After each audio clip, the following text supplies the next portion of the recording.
মঞ্চপ্রবিষ্ট মঞ্চের সম্মানীয় সভাপতি সাহেব আছেন, ইসলামিক জ্ঞান সমৃদ্ধ বক্তা। তিনি খুব সুন্দরভাবে হাদিসকে সামনে রেখে একজন মুসলিম মানুষের কীভাবে চলা উচিত, জীবনযাপন করা উচিত সে সম্পর্কিত আলোচনা তিনি খুব সুমধুর কণ্ঠে, খুব সহজ সরল ভাষায় আপনাদের সামনে তুলে ধরছিলেন। সকলে বোঝার জন্য বারে বারে তিনি বলছিলেন, আমারও খুব ভালো লেগেছে। আজকের এই ধর্মীয় জালসা আপনাদের মাদ্রাসার উন্নতিকল্পে অনুষ্ঠিত হচ্ছে, প্রতিবারের ন্যায় এবারও হচ্ছে, এবং মাদ্রাসারও আপনাদের সকলের পূর্ণ সহযোগিতার মধ্য দিয়ে মহান করুণাময় আল্লাহ তাআলার হুকুমে মাদ্রাসা উন্নতি সাধন হচ্ছে। সকলের সহযোগিতা করছেন। আমিও বেশ কয়েক বছর ধরে আপনাদের আমন্ত্রণ পেয়ে এখানে আসার চেষ্টা করছি, আসছি। আমারও খুব ভালো লাগে যখন আমরা খবর পাই মাঝখানে আপনাদের বৃষ্টির জন্য জালসাটা বন্ধ হয়েছিল, তখন প্রচুর জালসা ছিল। বৃষ্টির দিনই প্রায় বোধহয় 10-12টা জালসা বিভিন্ন জায়গায় বন্ধ হয়ে গেছিল, বড় বড় জালসাগুলো। তারপর থেকে লাগাতারভাবে জালসা চলছে। আমি তাড়াহুড়া করছি যে একটু পরে বিদ্যানন্দপুরে জালসাটা হচ্ছে, ওখান থেকে সবাই ফোন করছেন, এখন সেখানে গিয়ে পৌঁছাতে হবে। প্রতিদিন 3-4টা করে জালসা থাকছেই, যেহেতু এই সময়ে আমাদের বিভিন্ন মাদ্রাসা এবং মসজিদের উন্নতিকল্পে এই ধর্মীয় জালসাগুলো অনুষ্ঠিত হয়ে থাকে। আমি চাইব যে মাদ্রাসা আরও বড় হোক, সুন্দর হোক। দিলেমে ইসলামের যদি জ্ঞান আমাদের মধ্যে না থাকে, তাহলে বক্তারা যত করে সুন্দর করে বোঝানোর চেষ্টা করুন না কেন, আমার বোধগম্য হবে না, মাথায় ঢুকবেই না। আর দিন ইসলামের জ্ঞানটা যদি আমার মধ্যে থাকে, তাহলে অল্পতে আমি কিন্তু ব্যাপারটা বুঝতে পারবো। আমার যেখানে ভুল ত্রুটি থাকবে চলার পথে, সে ভুল ত্রুটিকে আমি শুধরাতে পারবো। ফলে মাদ্রাসা আমাদের কাছে অত্যন্ত প্রয়োজনীয়, যেখানে দিন ইসলামের শিক্ষা গ্রহণ করব।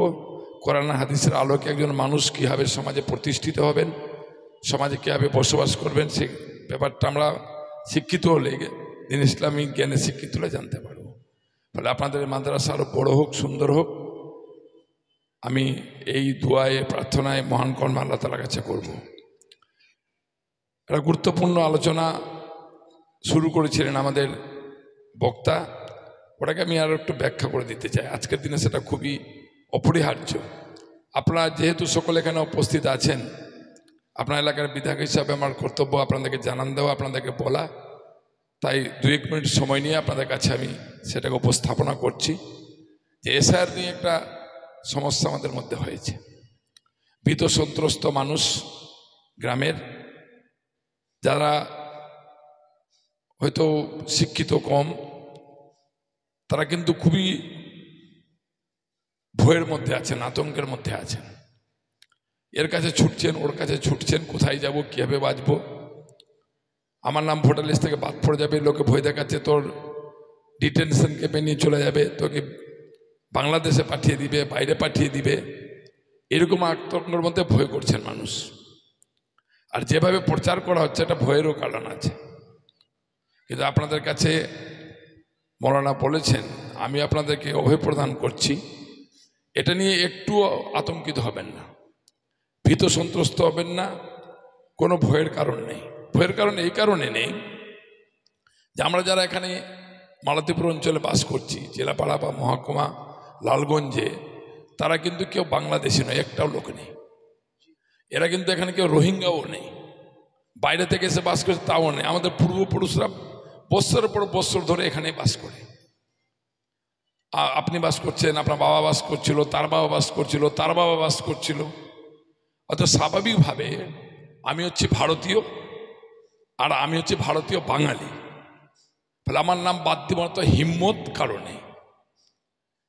ফলে সেক্ষেত্রে আমরা চ্যালেঞ্জ করে বলছি যে আপনার একটা নামও এসআইআর নাম করে ভোটার তালিকা থেকে বাদ দিতে পারবে না, কেউ পারবে না। কিন্তু কিছু কাজ আছে যেগুলো আপনাদের করতে হবে। সে কাজগুলো যদি আপনি করতে না পারেন, আপনি বাদ। সে কাজগুলো সহজ কাজ। আপনার বাড়িতে সরকারি অফিসাররা যাচ্ছে, বিএলওরা, ওরা একটু কোথাও কোথাও কেউ ভালো করছে, কোথাও কোথাও কেউ বদমাশিও করছে, সেটাতে আপনাকে নজর রাখতে হবে।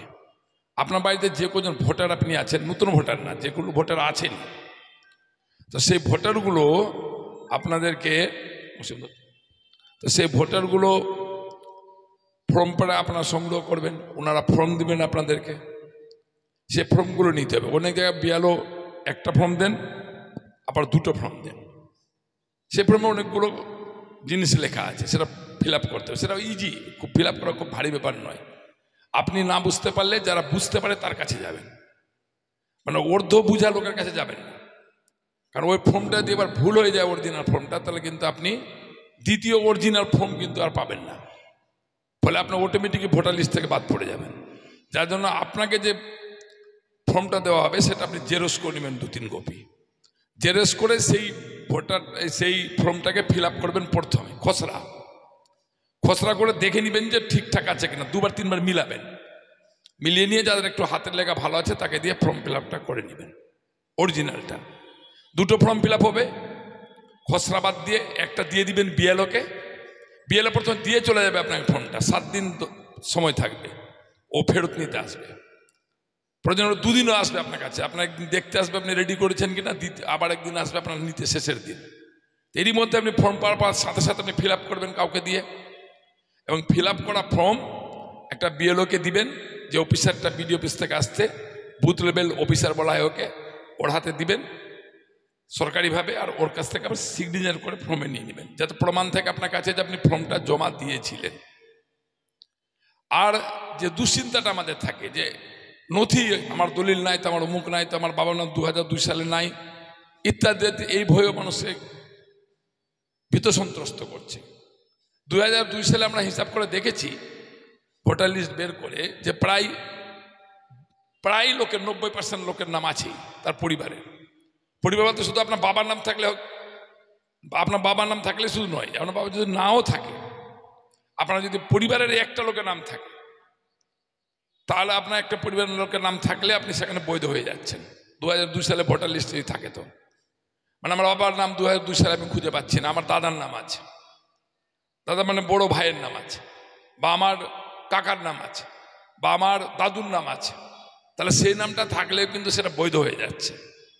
আর কিছু ডকুমেন্ট দিতে হচ্ছে, প্রায় সকলের কাছে সে ডকুমেন্ট, জমির দলিল বা আর কিছু অনেকগুলো জিনিস আছে। আধার কার্ডটা দিবেন, কিন্তু আধার কার্ডটা দিলে আর একটা ডকুমেন্টস দিতে হবে, তার সাথে যে ডকুমেন্টসগুলো ওরা দেখে দিবে, ফর্মে লেখা থাকবে, সেগুলো দিবেন।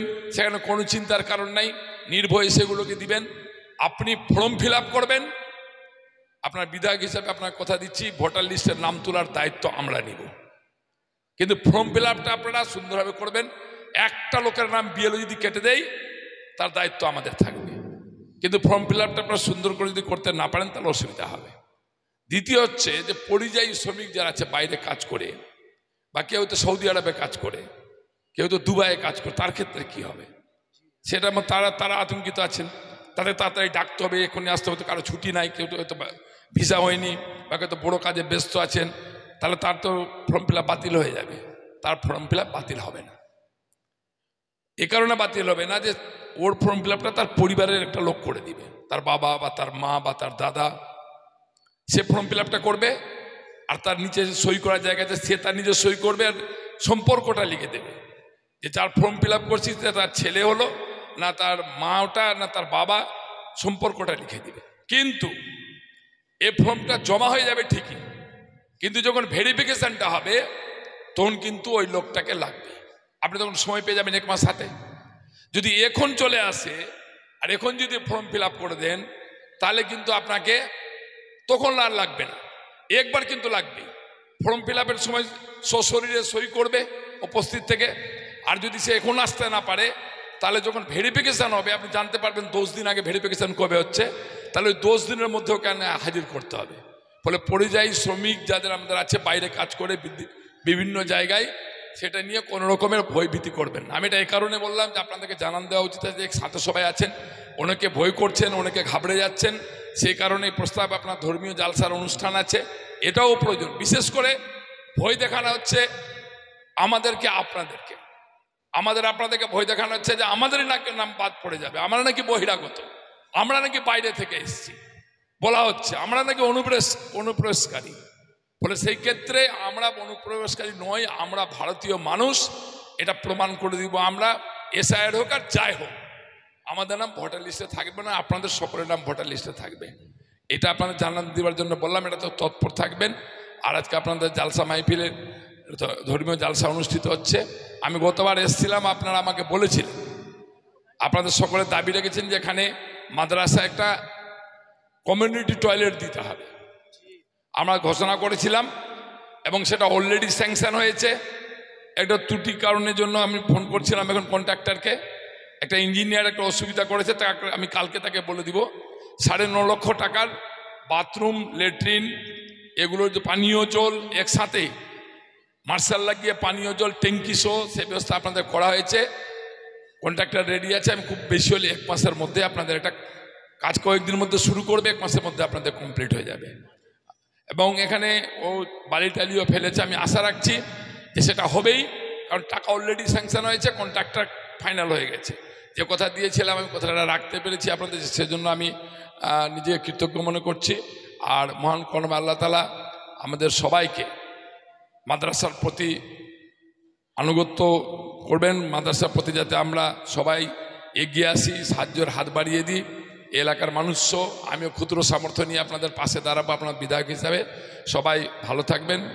মহান কর্মে আল্লাহ তাআলা আমাদের সবাইকে নেক পথে সৎ পথে চলার তৌফিক দান করবেন। একথা বলে সবাইকে পুনরায় আমার সালাম, আসসালামু আলাইকুম জানিয়ে আলোচনা শেষ করছি।